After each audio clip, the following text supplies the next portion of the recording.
दो चित छोर, तुम बिन लागन जिया मोर।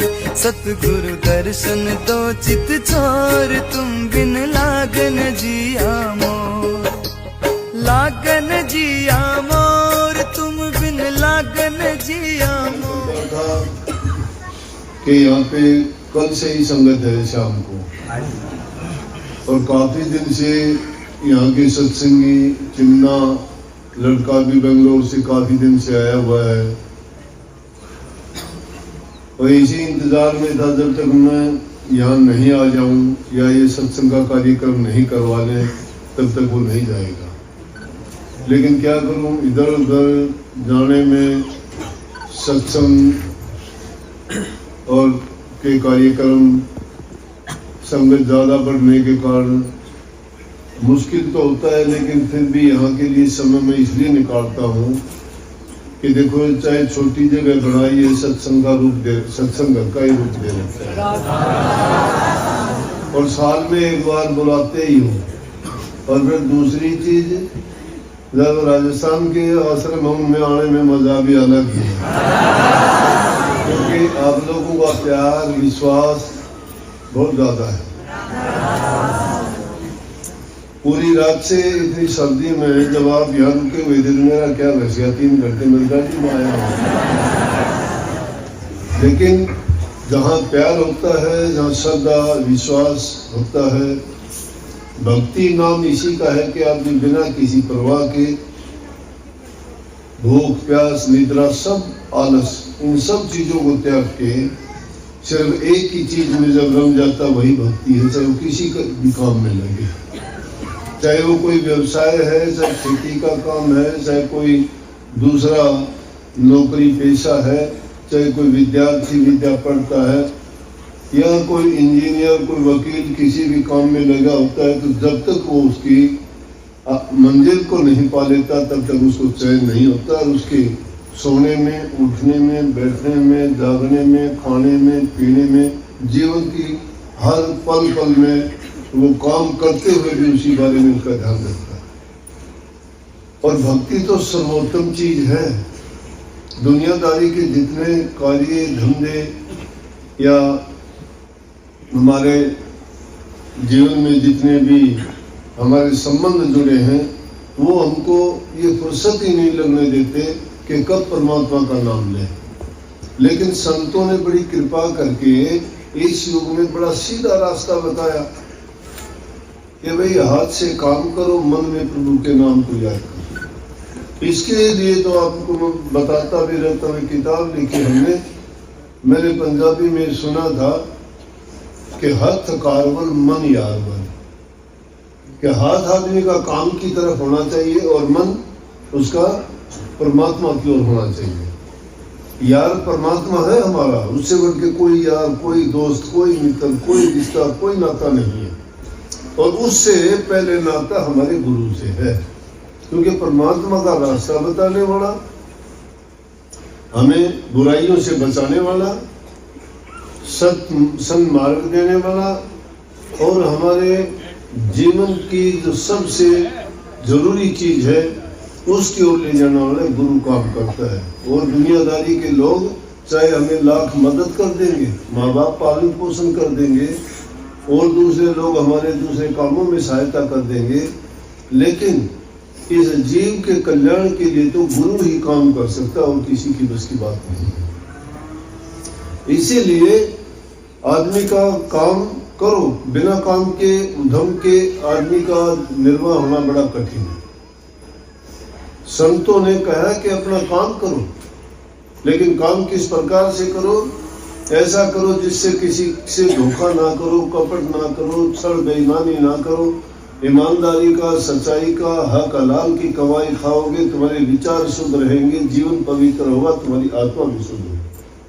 और शुद्ध मन और शुद्ध मन के बिना, शुद्ध ख्यालात और विचार के बिना आप भक्ति के रास्ते में नहीं चल सकते, दोनों काम नहीं हो सकते।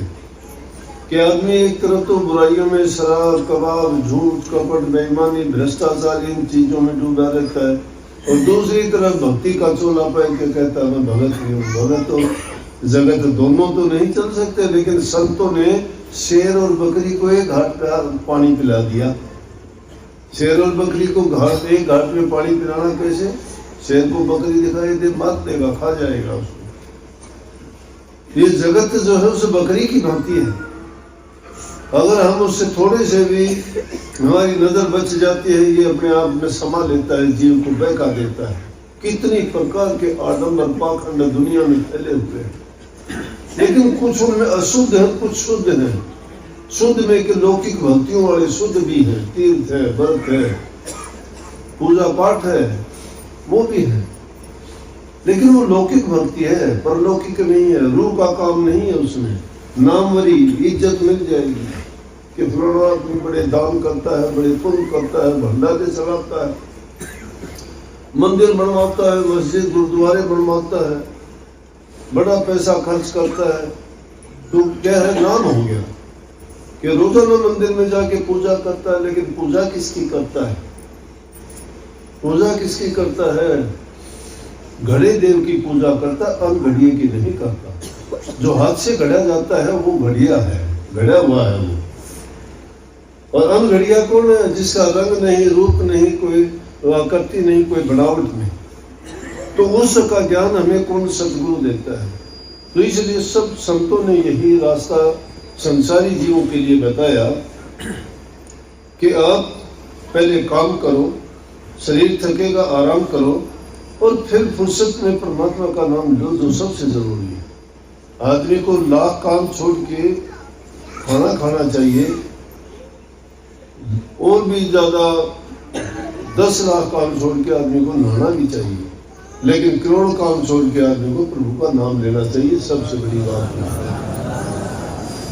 कबीर साहब की बात आप नहीं सोचते? बाणी देखो उनकी कितनी कमाल की बाणी है। कहते हैं कि भाई राम कौन भजेगा, क्यों भजूंगा मैं तो अपना काम करता हूँ, राम भजता ही नहीं। लेकिन राम भजने का तरीका बड़ा अजीब है। ताना तनते हैं, कपड़ा बुनते हैं।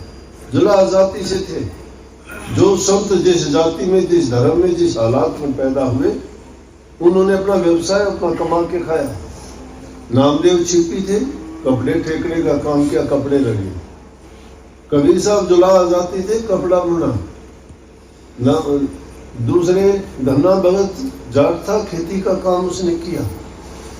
तुलाधर संत बढ़िया जाति से था, तो उसने अपने दुकानदारी का काम किया, व्यापार का काम किया। जितने भी संत आए, रविदास जी नीची जाति से थे, उन्होंने जुतियां बनाई। और कहता है कि साधो भाई कौन चाम से प्यारा, कौन चाम से न्यारा। लखमा माड़ी जाति से था, वो बाग बगीचे लगाए, पेड़ लगाए, उन्हीं के गीत बना दिए। इनक भाई बोलो रे तू राम सुमन मेरा भाई। पानी निकालता जाता है, राम सुमन की बात करता है। बारिया कहता राम भज भाई। कबीर साहब क्या कहते हैं? हम तो राम भजांगे राम, ताना भाई कौन तनेगा जी। कि मैं ताना नहीं तनता, मैं तो राम भजता हूँ। लेकिन क्या कहता है कि अगर राम के नाम में थोड़ी सी भी चूक और गलती करते हैं तो हम सजावार होते हैं। चाहे मैं काशी में पैदा हो गया, कबीर साहब कहते हैं, लेकिन मैंने एक बार, मुझे याद है, पिछली जिंदगियों में प्रभु को नाम को विसार दिया था, इसलिए जुला जाति में पैदा हुआ, नहीं तो मैं ब्राह्मण जाति में पैदा होता। ब्राह्मण का मतलब होता है जो ब्रह्म को पहचानता है, नेक काम करता है, वेद अनुसार जो ज्ञान है, धर्म के कार्य है, उन पर चलता है, वो ब्राह्मण है। लेकिन जो ब्राह्मण जाति में पैदा हो जाता है, कर्म कसाई वाले करता है, तो उसको ब्राह्मण नहीं कह सकते। जन्म से ब्राह्मण कोई नहीं होता, कर्म से ब्राह्मण होते हैं, जाति कोई नहीं होती है। परमात्मा के दरबार में कोई जाति नहीं है। इंसान सब एक ही जाति है, सबका खून एक जैसा है, लाल है, चाहे वो किसी जाति का। जाति तो इंसान ने बनाई है। आदमी को नफरत करनी चाहिए पाप से, पापी से नहीं।